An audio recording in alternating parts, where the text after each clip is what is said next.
오늘 본문의 말씀을 중심으로 해서요, 부끄럽지 않은 고난이다.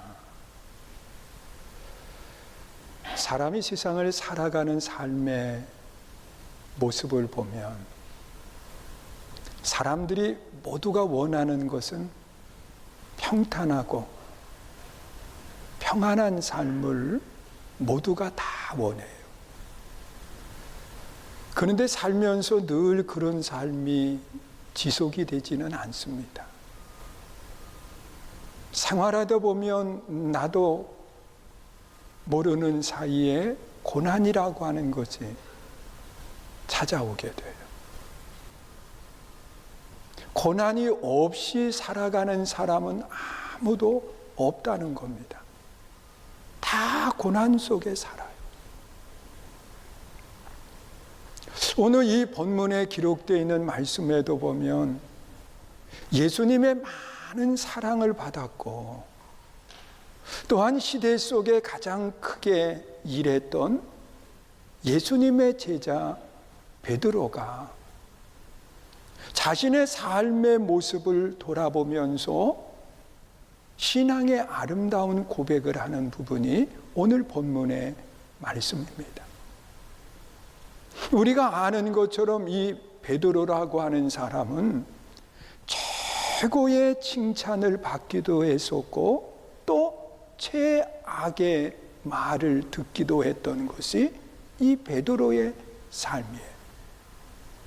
한 번은 예수님께서 제자들과 함께 이렇게 자리를 같이 하면서 대화를 나누게 됐습니다. 그런데 예수님이 궁금했던 게 있어요. 세상의 사람들이 예수님을 어떻게 이야기하는지. 사실은 예수님만 그런 생각을 가지고 계셨을까? 아니지요. 저도 그래요. 저도 교인들이 나에 대해서 뭐라고 얘기할까 궁금해요. 근데 예수님도 그러셨던 거예요. 그래서 예수님에 대한 이야기를 전해주는데 어떤 사람은 세례 요한이라고도 하고 어떤 사람은 엘리야라고도 하고 어떤 사람은 예레미야나 선지자 중에 한 사람이라고 말합니다. 자, 그 이야기를 들으면서 예수님은 여러 가지 생각을 하셨겠지요. 그러면서 내심 예수님은 웃으셨을 것 같아요. 왜냐고 하면 악한 사람에 대한 이야기는 전혀 언급되지 않고 모든 사람들이 당시에 존경했던 사람들의 이름이거든요. 그런데 또 예수님이 궁금한 게 있는데 그것이 뭐냐? 제자들은 어떻게 생각할까? 그게 궁금한 것. 저도 비슷해요. 우리 장로님들은 저를 어떻게 생각을 할까?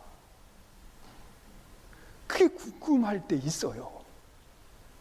장로님, 그게 궁금할 때가 있어요. 장로님들은 어떻게 나를 이야기할까?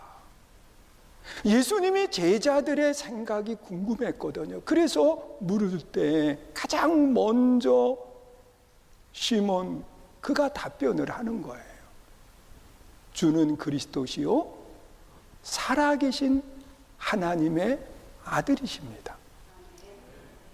정말 그 제자들이 예수님을 생각하는 그 모습이 최고의 예수님에 대한 찬사를 하는 그 모습을 보게 돼요. 그 말을 들은 예수님이 너무 좋으셨지요. 그래서 하시는 이야기가 이것을 알게 한 것은 하나님이시다. 그러면서 이제는 내 이름을 시몬이라 하지 말고 베드로라 하라.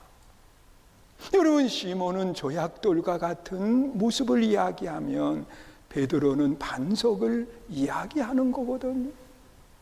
최고의 칭찬을 해주시면서 내 위에 교회를 세우겠다. 그 교회는 음부의 권세가 이기지 못하는 교회다. 그리고 내가 네게 천국 열쇠를 주는데 내가 땅에서 풀면 하늘에서도 풀리고 내가 땅에서 매면 하늘에서도 매이게 될 것이다.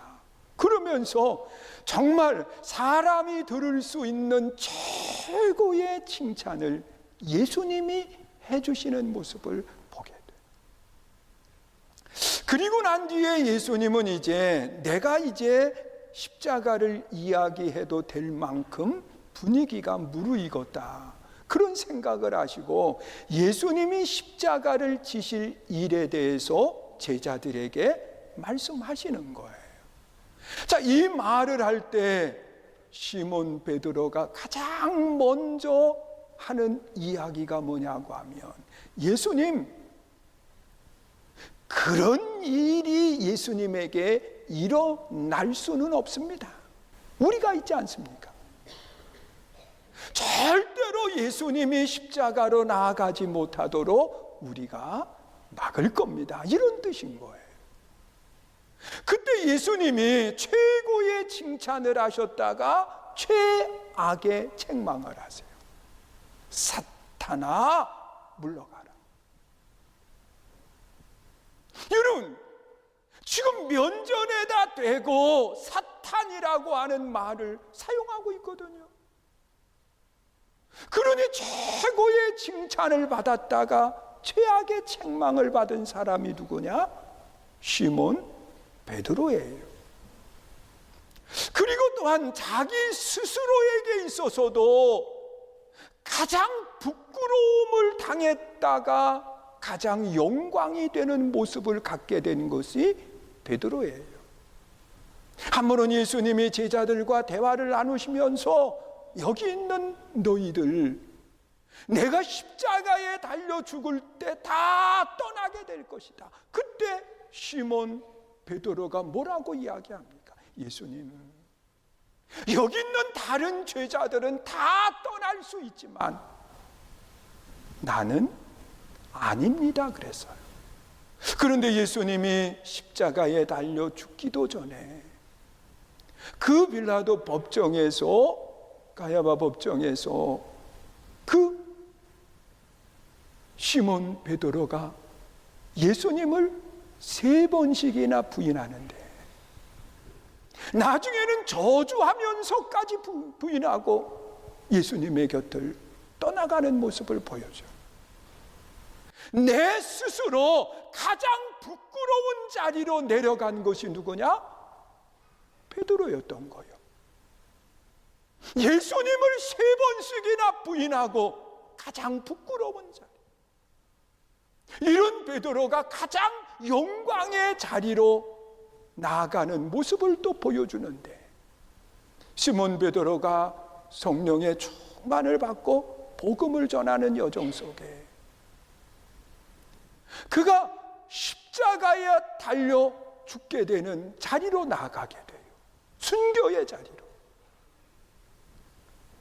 자, 그때 이 시몬 베드로는 무엇이라고 이야기하냐고 하면, 내가 예수님처럼 어떻게 십자가에 달려 죽을 수 있습니까? 나를 거꾸로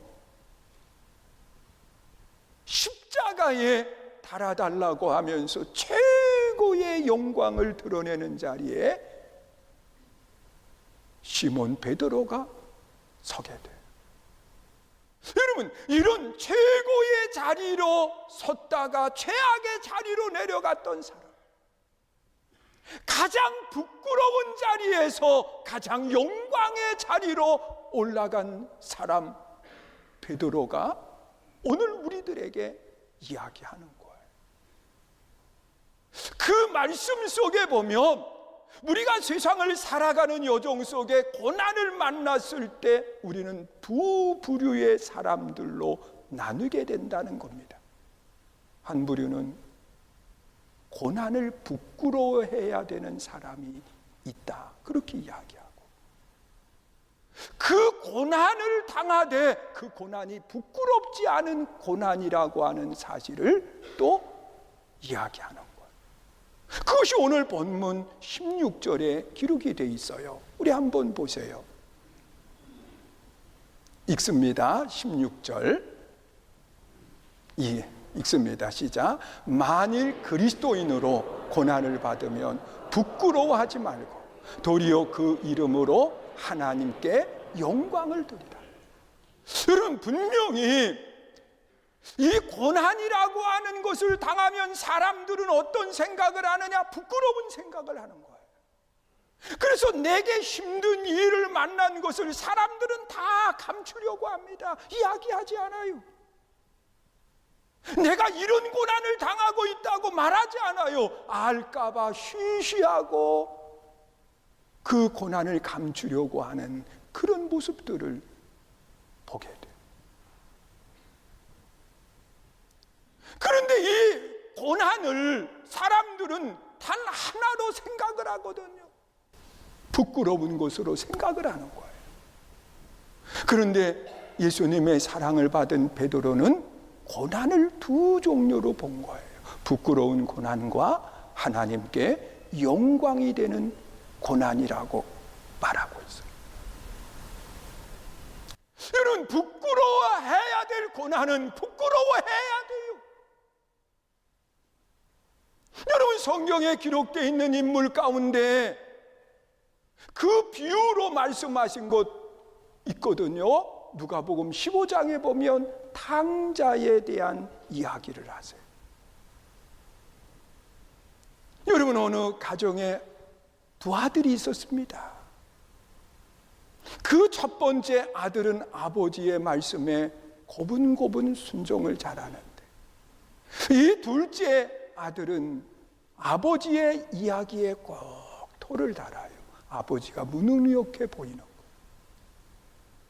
그래서 어느 날 아버지를 찾아와서 하는 이야기가, 아버지 내게 분깃을 주세요. 그러면 내가 이것을 가지고 장사해서 아버지가 이루었던 것보다 월등하게 큰 일을 이룰 수 있으니까 내게 분깃을 주세요. 그런데 아버지가 보니까 이 아들이 미덥지가 않아. 그래서 거절을 해요. 그러나 하도 조르니까 그 아들이 삶을 통해서 깨달으면 좋겠다, 그런 생각을 하셨는지 그에게 분깃을 나누어 줍니다. 자, 이것을 가지고 도시로 나가서 아버지보다 성공하려고 했지만 그것을 좋은 곳에 사용되지 못하고 성경에 보면 탕진했다, 그렇게 이야기합니다. 방탕한 삶을 통해서 모든 걸 다 잃어버린 거예요. 그리고 인간으로 정말 내려가지 말아야 될 자리까지 내려가게 되는데, 짐승들이 먹는 쥐엄나무 열매를 먹으면서 연명해 가는 자리까지 내려가는 것. 그 고난의 원인이 어디에 있느냐? 그 고난은 자신으로 인한 고난이었어요. 여러분, 이 고난은 어떻게 해야 되느냐고 하면 부끄러워해야 되는 거예요. 왜? 죄로 인한 고난이요, 하나님의 영광을 가리우는 고난이기 때문에, 그 고난은 부끄러운 고난이기 때문에 부끄러워해야 돼. 그래서 이 탕자는 그 고난 속에 정말 부끄러워합니다. 나는 여기서 주려 죽는구나. 내 아버지의 집에는 먹을 양식이 풍족한데, 그러면서 아버지께로 갈 수 없을 정도로 부끄러워해요. 아들임에도 이 탕자는 아들로 돌아가지 않고 하인의 한 사람으로 돌아가리라. 그러면서 자기 죄에 대해 부끄러워하는 모습을 보게 돼요. 이런 아들을 아버지는 죽었다 살아온 아들로 높여주세요. 여러분, 우리가 삶을 살아가면서 죄에 대해서는요, 부끄러워해야 돼요. 믿으십니까? 그것이 하나님이 원하시는 거예요. 그러나 부끄러운 죄가 있지만 다는 아니라는 겁니다. 하나님의 영광이 되는 고난이 있다고 말하고 있어요. 여러분, 성경에 기록되어 있는 말씀을 보면 요셉과 같은 사람의 모습입니다. 여러분, 요셉은 최고의 자리에 있다가 최악의 자리까지 내려가요. 여러분, 형들이 죽이려고 하다가 종으로 팔아버려서 이방 나라 보디발의 집에 종살이를 하게 돼요. 여러분, 채색 옷만 입고 생활하던 그가 다 헤어진 작업복을 입으면서 남의 일만 하고 있는 거예요. 그것도 일한 대가에 푼값을 받지 못하는 종의 자리에서 말이에요. 그런데 요셉은 그 고난 속에 부끄러워하지 않아요. 내가 할 수 있는 최선을 다해요. 왜? 그 고난은 부끄러운 고난이 아니기 때문에 그래요. 이런 요셉을 이 보디발의 아내가 유혹을 하는데, 그 유혹을 당했을 때 그 유혹에 넘어갔으면 부끄러운 고난이지만 그걸 뿌리죠. 그래서 그 결과 보디발의 아내가 모함을 해서 요셉으로 하여금 감옥에 갇히게 만드는 겁니다. 여러분, 이 감옥 생활의 고난 속에도 그는 부끄러워하지 않았어요. 그 고난의 현장 속에 요셉은 자기가 해야 될 일을 성실하게 감당을 해요. 거기에서 두 관원을 만나는 거예요. 떡 맡은 관원, 술 맡은 관원을 만나게 돼요. 그러면서 최악의 자리에서 하나님이 그를 높여주시는데 애굽의 총리가 되는 자리로 올려주시는 거예요. 여러분, 우리는 신앙생활 속에 부끄러운 고난이 있고 부끄럽지 않은 고난이 있어요. 여러분, 부끄러운 고난은 부끄러워해야 돼요. 믿으십니까? 그러면 부끄러운 고난은 어떤 고난일까? 15절 보세요. 뭐라고 이야기하나? 읽습니다. 너희 중에 누구든지 살인이나 도둑질이나 악행이나 남의 일을 간섭하는 자로 고난을 받지 말려니. 여러분, 여기 보면 살인, 도둑질, 그리고 심지어 뭐라고까지 하느냐? 남의 말을 하거나, 이런 것들로 인해서 우리 삶에는 고난이라고 하는 것이 오게 된다는 거예요. 여러분, 우리가 생각할 때에 살인이나 도적이나 이런 것은 당연한 것으로 이야기할 수 있어요. 이 죄는 큰 죄라고 말할 수 있어요.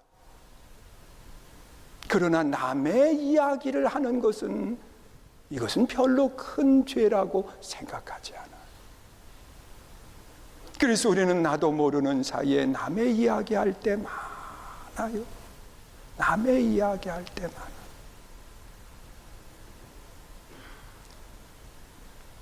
그런데 하나님이 보실 때에는 살인을 한 것이나 남의 이야기를 한 것이나 그 결과로 우리는 고난이라고 하는 것을 만날 수 있다는 거예요. 이것에 대해서는 우리가 부끄러워해야 돼요. 믿으세요? 여러분, 옛날에 유행했던 말 중에 하나가 있어요. 너나 잘하세요? 웃을 줄 알았는데.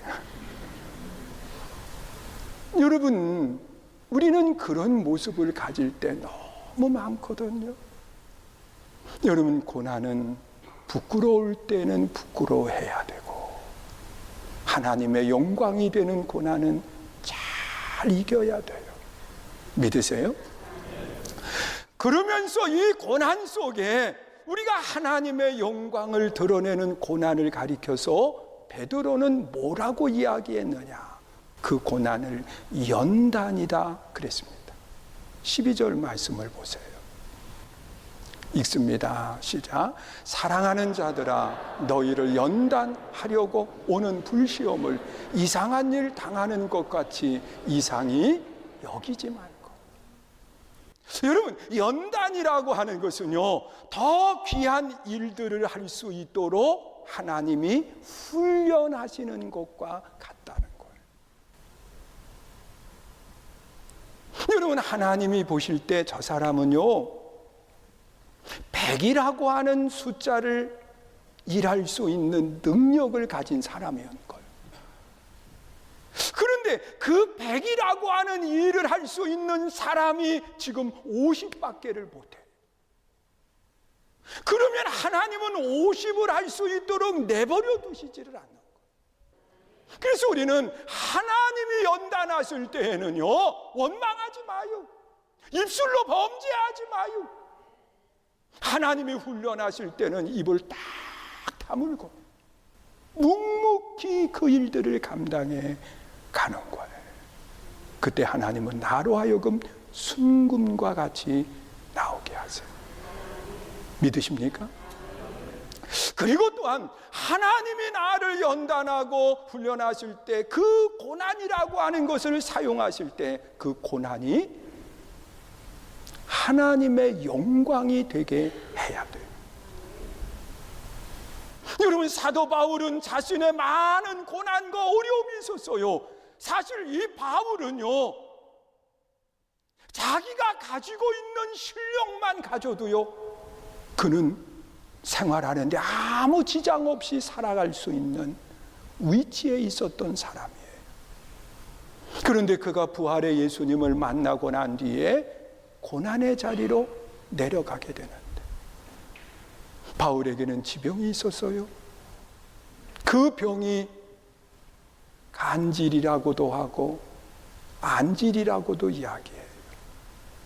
그 병은 한번 발작을 하면 거품을 흘리고 그냥 쓰러져요. 이런 고난의 자리, 그래서 바울은 3번이나 하나님 앞에 생명건 기도를 드립니다. 그런데 하나님은 뭐라고 이야기하느냐? 내 은혜가 내게 족하다는 것. 그래서 그 고난을 그대로 받아들이면서 고난을 가지고 어떻게 하느냐? 하나님이 영광을 받으실 수 있게 하는 모습을 보게 돼요. 여러분, 바울이 당한 고난에 대해서 성경은 그렇게 이야기합니다. 고린도후서 11장 24절 25절에 보세요. 바울이 어떤 고난을 당하는지 읽습니다. 유대인들에게 40에 하나 감한매를 5번 맞았으며 3번 태장으로 맞고 1번 돌로 맞고 3번 파손하고 1주야를 깊은 바다에서 지냈습니다. 여러분, 40에 한 대를 감하는 매를 5번 맞았다고 그랬는데 사람은 40대를 때리니까 죽더라는 거예요. 그래서 법으로 정했어요. 40에 하나, 39대까지는 때려도 그 이상은 때리지 못하게. 그것은 죽음 직전까지 내려가도록 매를 맞은 거요. 누구 때문에? 예수님 때문에. 그리고 태장으로 맞았어요. 배를 타고 가다 파손을 당해서 죽음의 자리로 내려가요. 이런 고난 속에 바울의 고백이 뭔 줄 아십니까? 바울은 하나님의 영광을 위한 고난이라고 고백을 하면서 디모데후서 4장 7절로 8절에서 그런 마지막 고백을 하는 거예요. 읽습니다. 나는 선한 싸움을 싸우고 나의 달려갈 길을 마치고 믿음을 지켰습니다. 이제 후로는 나를 위하여 의의 면류관이 예비되었으므로 주 곧 의로우신 재판장 그날에 내게 주실 것이며 내게만 아니라 주의 나타나심을 사모하는 모든 자에게로다. 믿으십니까? 여러분, 도자기를 만드는 장인들은요, 그 진흙을 개가지고 진흙 속에 공기층들이 생기지 않도록 그 공기를 빼어낼 줄 아는 것이 좋은 도자기를 만드는 장인이 된다는 거예요. 그래서 그 진흙 속의 공기층을 빼내기 위해서 그 장인들은 흙을 개어가지고 그걸 땅에 수없이 내리친답니다. 왜 그러느냐? 그 안에 공기를 빼내는 일을 하는 겁니다. 여러분, 우리도 하나님이 내 안에 공기를 빼어내는 그런 일들로 고난을 당할 때 불평하지 마요. 입술로 범죄하지 마요. 그 고난을 잘 이기면 그 고난을 통해서 하나님이 영광을 받으시고 그 영광을 받은 결과가 내게 면류관을 예비해 주시는 복이 있는 거예요. 우리가 이 사실을 기억하시면서 고난을 부끄럽게 생각하지 않는 믿음의 좋은 성도들이 될 수 있기를 축원합니다.